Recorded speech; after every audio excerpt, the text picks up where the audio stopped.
तो आज हम पढ़ने वाले हैं ये गोलीय अवतल दर्पण में बने प्रतिबिंब की स्थिति। ठीक है, यहाँ पे होगा वस्तु से बड़ा या छोटा। ठीक है,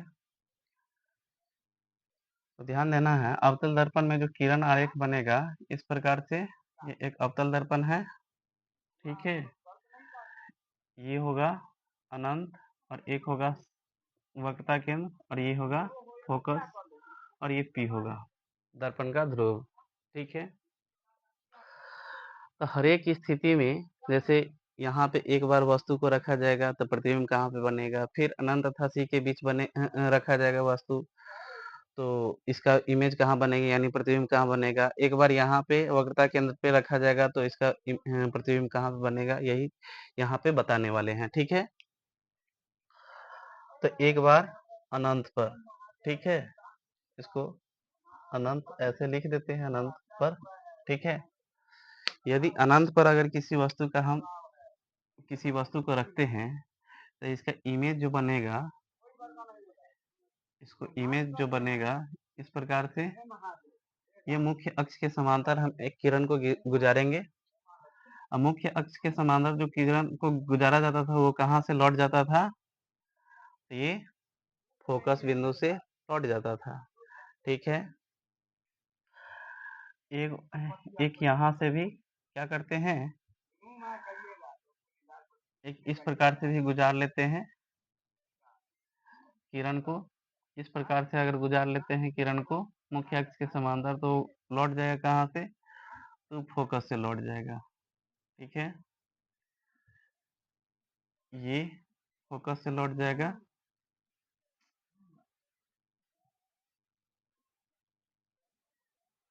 इस प्रकार से लौट जाएगा। ठीक है, तो जहाँ पे दोनों किरण जो कटता है वहीं पे उसका इमेज बनेगा यानी प्रतिबिंब बनेगा। ठीक है, ए है, बी है और इसको बोलेंगे, ये भी इसको रहने देते हैं यहाँ पे। क्या हो जाएगा, अनंत पर तो फोकस पर, एफ पर। ठीक है, और यहाँ पे बन रहा है प्रतिबिंब यानी सामने, ये सामने है, दर्पण के सामने बन रहा है, तो कैसा बनेगा, वास्तविक बनेगा तो कैसा बनेगा, उल्टा बनेगा। वस्तु से बड़ा बनेगा या छोटा बनेगा, तो बहुत छोटा बनेगा, वस्तु से बहुत छोटा, बिंदु साइज का, बिंदु साइज का। ठीक है, तो अनंत पर जब वस्तु को रखा जाएगा तो उसका प्रतिबिंब कहाँ बनेगा, तो फोकस पर, ये उसका किरण आरेख है। ठीक है, अगला स्थिति चलते हैं। तो ये एक अवतल दर्पण है, यहाँ पे वक्रता केंद्र है, यहाँ पे अनंत, यहाँ पे एक बार वस्तु को रखा जाएगा। ठीक है, तो हमेशा ये जो है मुख्य अक्ष के समांतर अगर आपतित होता है तो वह कहाँ से गुजरेगा, ये फोकस से लौट जाएगा, ये फोकस है, फोकस से लौट जाएगा। ठीक है, और एक गुजारेंगे कहाँ से, एक गुजारेंगे ये वक्रता केंद्र से, यहाँ पे वक्रता केंद्र ले लेते हैं। ये वक्रता केंद्र से अगर गुजारेंगे तो ये वक्रता केंद्र के पथ पर ही वापस लौट जाता है। तो दोनों प्रतिबिंब जहाँ पे कटा है, किरण जहाँ पे कटा है वहीं पे इसका प्रतिबिंब बनेगा। ये ए है, बी है और इसका उल्टा हो जाएगा, तो बी ऊपर चला जाएगा और ए नीचे आ जाएगा, यहाँ पे बी डैश ए डैश हो जाएगा। ठीक है, तो अनंत तथा वक्रता केंद्र के बीच अगर वस्तु को रखे हैं, अनंत तथा सी के बीच, तो इसका इमेज कहाँ बना है, सी तथा एफ के बीच, सी तथा एफ के बीच। ठीक है, ये इसका फिगर है, यहाँ पे पी होगा अनंत तथा सी के बीच जो वस्तु को रखा गया है, सी तथा एफ के बीच बना है, और सामने अगर बन रहा है, ये कैसा बनेगा? वास्तविक। अब वास्तविक कैसा होता है? तो उल्टा होता है। ये कैसा होगा? वस्तु से छोटा। ठीक है, ये वस्तु से छोटा होगा। अब चलते हैं दूसरे स्थिति में। अब रखेंगे वस्तु को कहाँ पे? वक्रता केंद्र पर।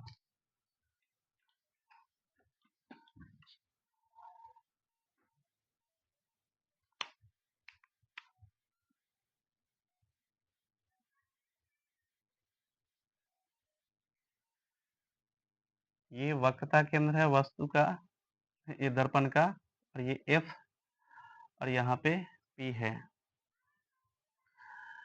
यहाँ पे एक वस्तु को रखते हैं, ये वस्तु है। ठीक है, अब इसमें जो इमेज जो फॉर्मेशन होगा, पहले हम फोकस से गुजारेंगे। अब फोकस से गुजारेंगे तो वो मुख्य अक्ष के क्या आ जाएगा? मुख्य अक्ष के समांतर आ जाएगा। ठीक है, ये मुख्य अक्ष के समांतर आ जाएगा। एक हमको गुजारना है कहाँ से?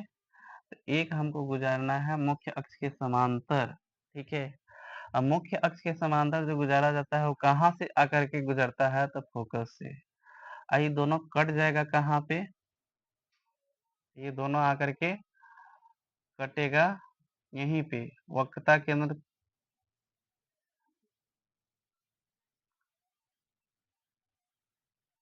इस प्रकार से यहाँ से यहीं पर कटेगा, वक्रता केंद्र पर।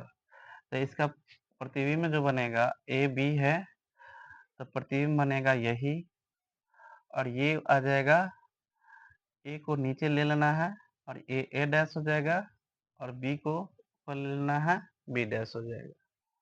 ठीक है, तो इसका प्रतिबिंब ध्यान देना है ये कैसे बना है।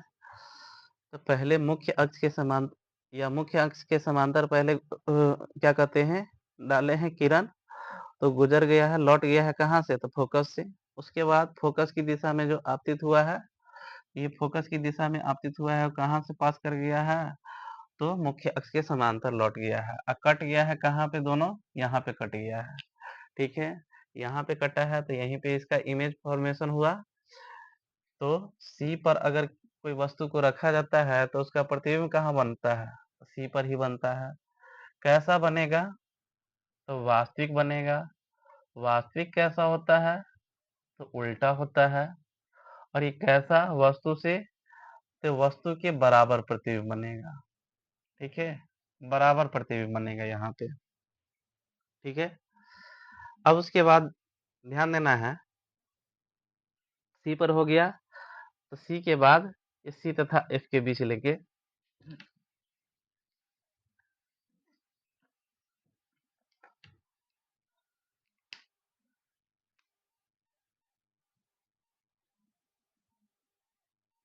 ये एक अवतल दर्पण है। यहाँ पे इसका सी है, यहाँ पे एफ है। अब सी तथा एफ के बीच क्या कर रहे हैं? एक वस्तु के ले रहे हैं। ठीक है, तो इस प्रकार से एक हम मुख्य अक्ष के समांतर गुजारेंगे। अब मुख्य अक्ष के समांतर अगर गुजारते हैं तो ये कहाँ से पास करेगा? फोकस से पास करेगा। ठीक है, ये फोकस से पास करेगा। यहाँ पे अनंत है, और एक किरण को पास कराते हैं कहाँ से? तो वक्रता केंद्र से। एक किरण को पास कराते हैं वक्रता केंद्र से। ये कैसे आ जाएगा? इस प्रकार से आ जाएगा। ठीक है, एक किरण को पास कराए, तो ये किरण पास जो हुआ है कहाँ से? यानी वक्रता केंद्र से, वक्रता केंद्र की दिशा में हम क्या करे हैं? एक किरण को डाले हैं, यानी आपतित किए हैं। ठीक है, तो लौट जाएगा कहाँ से? वक्रता केंद्र के पथ पर ही, समान पथ पर वापस लौट जाएगा। और एक किरण को गुजारे हैं कहाँ से? तो एक किरण को गुजारे हैं मुख्य अक्ष के समांतर, ठीक है, मुख्य अक्ष के समांतर गुजारे हैं, तो ये फोकस बिंदु से होकर के लौट गया है। अब फोकस बिंदु से लौट गया है तो कटेगा कहाँ पे? यहाँ पे, ठीक है, इस प्रकार से। और इसको नाम दे देंगे ए बी, और इसको नाम दे देंगे, ऊपर रिवर्स कर देंगे, बी डैश और ए डैश हो जाएगा, ठीक है।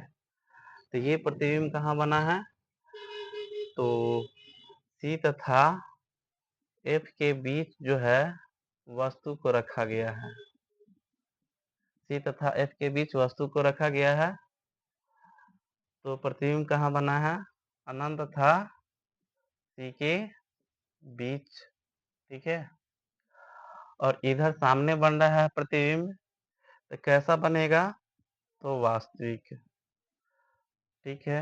वास्तविक बना है तो कैसा? वास्तविक हमेशा उल्टा होता है, वस्तु से बड़ा, या देख रहे हो यहाँ पे ये ए बी है, थोड़ा है, ये बड़ा है, तो ऐसे भी दिख रहा है, वस्तु से बड़ा बनेगा, ठीक है, वस्तु से बड़ा बनेगा। अब चलते हैं दूसरे प्रतिबिंब की स्थिति, वस्तु और वस्तु की स्थिति, इसको मिटा देते हैं।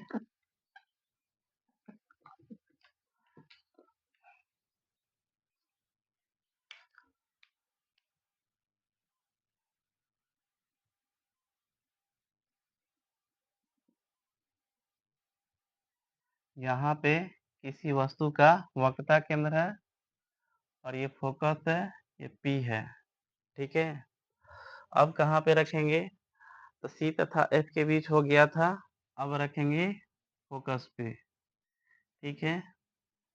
अब फोकस पे अगर रखा जाएगा तो इस प्रकार से इमेज बनाना है।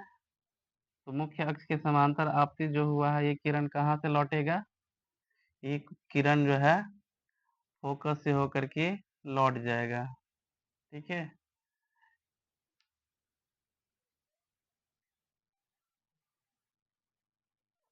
फोकस से होकर के लौट जाएगा, इस प्रकार से फोकस से होकर के लौट गया है। एक किरण को पास कराएंगे कहाँ से? वक्रता केंद्र से। अब वक्रता केंद्र से पास कराएंगे, ध्यान देना है,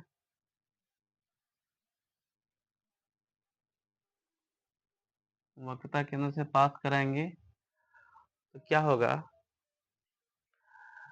ये समान पथ पर वापस लौट जाएगा, ठीक है, समान पथ पर वापस लौट जाएगा।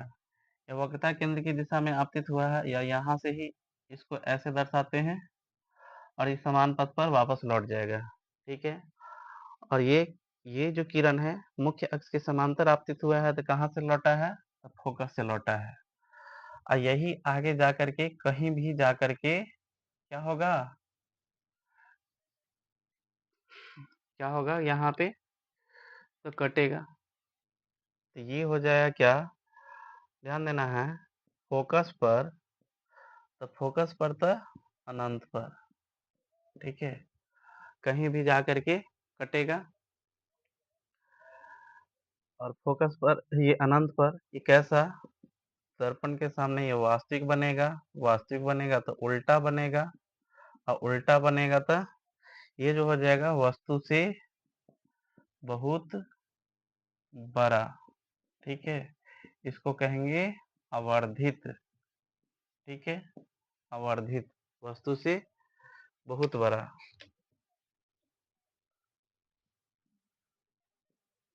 इस प्रकार का प्रतिबिंब बनेगा। अब उसके बाद चलते हैं दूसरे प्रतिबिंब की स्थिति, ये क्लियर हो गया। ये फोकस पर वस्तु रखा गया है, ये ए और ये बी, ठीक है, अनंत पर जाकर के कहीं भी कटेगा, ये बन नहीं रहा है, इस प्रकार से ऐसे ही दर्शाया रहता है एनसीईआरटी में।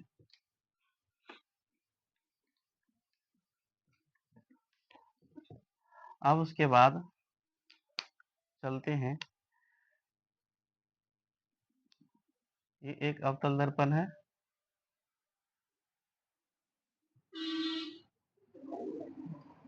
ये इसका मुख्य अक्ष है। यहाँ पे इसका वक्रता केंद्र और यहाँ पे एफ, ठीक है, यहाँ पे पी। एफ तथा पी के बीच, ये एफ तथा पी के बीच जो है एक वस्तु को रखते हैं, ठीक है। इसमें भी एक किरण को पास कराएंगे मुख्य अक्ष के समांतर, ठीक है। तो ये पास कहाँ से करेगा?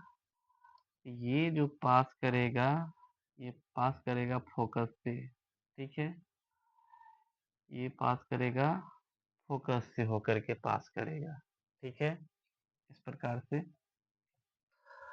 अब इसका जो है क्या कहते हैं, ये वक्रता केंद्र की दिशा में आपतित एक किरण को इस प्रकार से डालते हैं, ठीक है।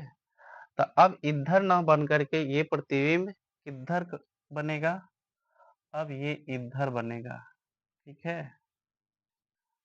अब इधर न बन करके इसका प्रतिबिंब इधर बनेगा, ठीक है। इसको इस प्रकार से दर्शाएंगे, ठीक है। और ये ए है, ठीक है, ये ए है, ये बी है, और इसको बोलेंगे, ध्यान देना है। अब ये जो प्रतिबिंब बनेगा दर्पण के पीछे बनेगा। अब दर्पण के पीछे बनेगा तो कैसा बनेगा? काल्पनिक बनेगा, ठीक है। और ये काल्पनिक बनेगा तो सीधा ही बन जाएगा। तो इसीलिए ये जो है इसका मुंडी ऊपरे है। ये मान लेते हैं इसका मुंडी है और इसका मुंडी यहाँ पे ए डैश है प्रतिबिंब का, ठीक है। यहाँ पे एफ तथा पी के बीच लिखेंगे तो दर्पण, ये प्रतिबिंब, ये वस्तु को रखा गया है तो प्रतिबिंब कहाँ बना है? यहाँ पे लिखेंगे दर्पण के पीछे।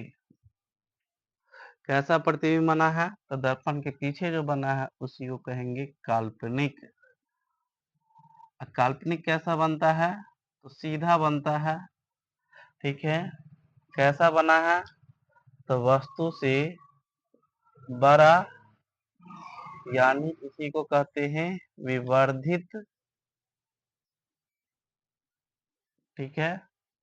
ये हो गया अवतल दर्पण में प्रतिबिंब की स्थिति का टोटल क्लियर हो गया यहाँ से। तो ये जो है टॉपिक थोड़ा एक दर्पण क्या कहते हैं, दर्पण के लिए टफ चीज है थोड़ा, इसलिए इसको ध्यान से 2-3 बार ऐसे वीडियो देख करके रिवीजन करना है तो क्लियर हो जाएगा, ठीक है। उसके बाद चलते हैं उत्तल दर्पण में। तो उत्तल दर्पण में ज़्यादा इस प्रकार से प्रतिबिंब का फिगर नहीं बनना है, ठीक है। उसमें जो है उत्तल दर्पण में, ये एक उत्तल दर्पण है। तो उत्तल दर्पण का जो भी प्रतिबिंब जो बनता है वो P तथा F के ही बीच बनता है, ठीक है। इसलिए इसका जो इस साइड में जो प्रतिबिंब बनता है केवल काल्पनिक और सीधा बनता है। उत्तल दर्पण में केवल काल्पनिक और सीधा बनता है। ज्यादा से ज्यादा एग्जाम में पूछता है अवतल दर्पण से ही, ठीक है। उत्तल दर्पण का फिगर कभी भी नहीं पूछेगा। तो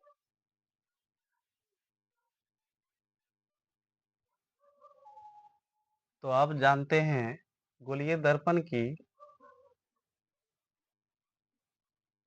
चिन्ह परिपाटी, ठीक है। एक गोलीय दर्पण बनाते हैं, जैसे एक ये गोलीय दर्पण है। गोलीय दर्पण यानी अवतल दर्पण है, ठीक है। गोलीय दर्पण का दो भाग क्या कहते हैं, एक अवतल और एक उत्तल। ये अवतल दर्पण है, ये सी है यहाँ पे। ऐसे यहाँ पे ये सब रिप्रेजेंट करने का कोई जरूरत नहीं है। यहाँ से क्या करना है, एक लाइन को खींच देना है और इस प्रकार से एक लाइन को इस प्रकार से खींच देना है, ठीक है।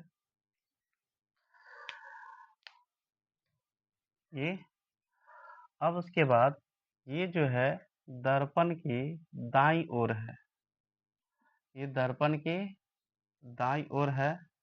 दाईं ओर की दूरी को हम क्या चीज से रिप्रेजेंट करते हैं? माइनस से रिप्रेजेंट करते हैं। और दर्पण के ये बाईं तरफ है, तो ये प्लस से रिप्रेजेंट करते हैं। बाईं ओर की दूरी को हम रिप्रेजेंट करते हैं माइनस से। क्यों ये प्लस और माइनस से रिप्रेजेंट करते हैं, ये थोड़ा हम समझाते हैं, ध्यान देना है। जैसे कोऑर्डिनेट ज्योमेट्री में यानी नियामक ज्यामिति में ये हम बताए थे, ये एक्स अक्ष है और ये वाई अक्ष है। तो इधर जो होता है 1 2 3 4 हम क्या करते हैं? ये प्लस वाला लेते हैं, इधर जो हम लिखते हैं वो माइनस में लिखते हैं। ठीक है, तो ये जो है ध्यान देना है, इधर जो दूरी हम लिए हैं वो माइनस में लिए हैं और इधर जो दूरी लिए हैं प्लस में लिए हैं। और एक बार ये ऊपर की ओर है, ऊपर की ओर, ठीक है, ऊपर की ओर। तो ये वाई अक्ष में चलना है, वाई अक्ष में ऊपर की तरफ क्या रहता है? प्लस रहता है, ऊपर की ओर प्लस लेंगे। ठीक है, और ये नीचे की तरफ, नीचे की ओर, नीचे की ओर वाई अक्ष में क्या रहता है? माइनस रहता है, इसलिए यहाँ पे लिखेंगे नीचे की तरफ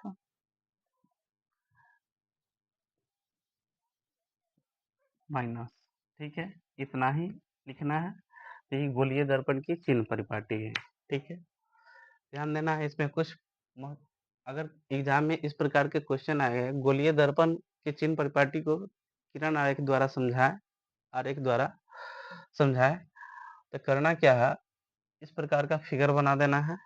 ठीक है, और कुछ पॉइंट लिख देना है। जैसे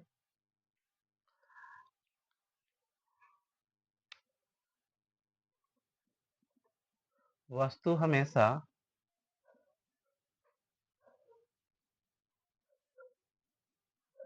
दर्पण के सामने रखी जाती है। ठीक है, वस्तु हमेशा दर्पण के सामने रखी जाती है। और ध्यान देना है, किसी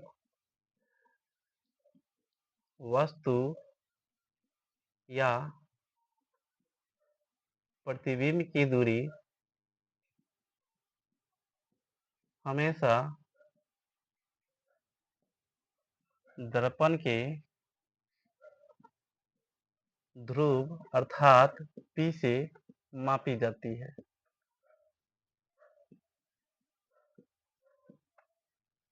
मतलब किसी दर्पण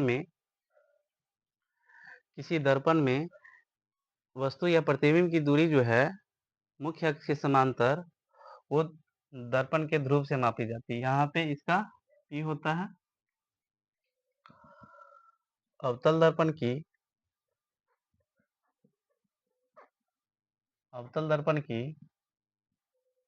फोकस दूरी यानी F, अवतल दर्पण की फोकस दूरी, तो फोकस दूरी इधर होगा तो फोकस दूरी कैसा होगा?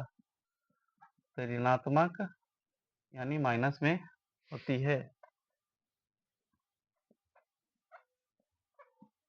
उत्तल दर्पण की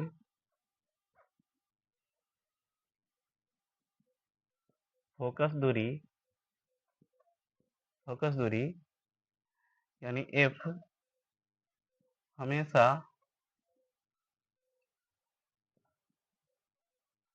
ऋणात्मक उत्तल दर्पण में किधर होगा? उत्तल दर्पण में, ये उत्तल दर्पण है, तो उत्तल दर्पण में यहाँ पे होता है। तो यहाँ से एक लाइन खींच देना है, तो इधर वाला क्या होगा? ये एक, मतलब इस प्रकार से एक, क्या कोऑर्डिनेट ज्योमेट्री में यहाँ पे 1 2 3 4 प्लस में लिखते थे, यहाँ भी तो इधर वाला जो होगा वो प्लस हो जाएगा। तो यहाँ पे ऋणात्मक ना होगा करके धनात्मक हो जाएगा।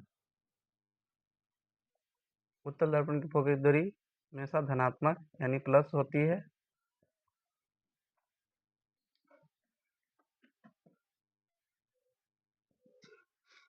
और वस्तु की दूरी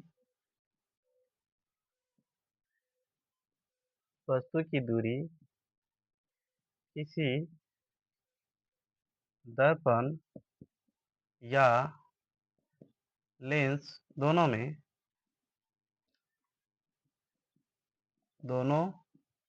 में हमेशा ऋणात्मक होती है।